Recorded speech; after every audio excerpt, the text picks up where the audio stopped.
Welcome to Tech Tips. I'm Len Groom, Technical Product Manager for Power Sports. A lot of people ask me, what do I need to do to put my lawnmower in storage? Well, here's a few tips that will help to ensure that your lawnmower will start up when you get it out of the shed in the spring. The first, and probably the most important thing to do, would be to change the oil. Contaminants can build up from combustion, from use, from dust and dirt in the environment, and they can end up in the oil. So it's always good to put the mower in storage with fresh oil in it. Changing the oil isn't that tough. Here's how you do it. The first thing you need to do is drain the oil out. So you want to locate the plug, which is underneath, remove it, and drain the oil into a pan. You want to add the appropriate amount of oil until the dipstick registers full. I recommend AMSOIL's Formula 4 stroke small engine oil in 10W30 for this application.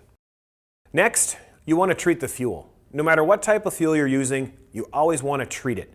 AMSOIL has two different options.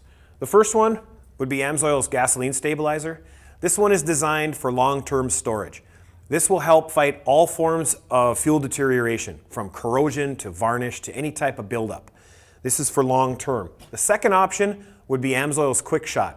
This is designed to be used over the course of the summer. This will also help fight corrosion. It'll help fight any type of deterioration, but this product also helps with any of the issues that are associated with ethanol. So one way or the other, make sure you're treating your fuel. Next, let's take a look at the air filter. It's often overlooked.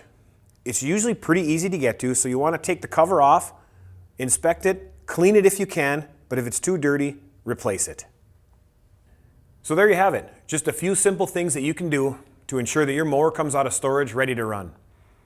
One thing we should note, if you ever have a question on quantity or any of these procedures, the first thing you should do is consult your owner's manual. One last thing, some of these new lawnmowers, specifically the push mowers, don't have a drain plug. So you need to look in your owner's manual for the procedure. Most of the time, it's going to want you to drain the oil out through the filler neck. Thanks for watching. We'll see you next time.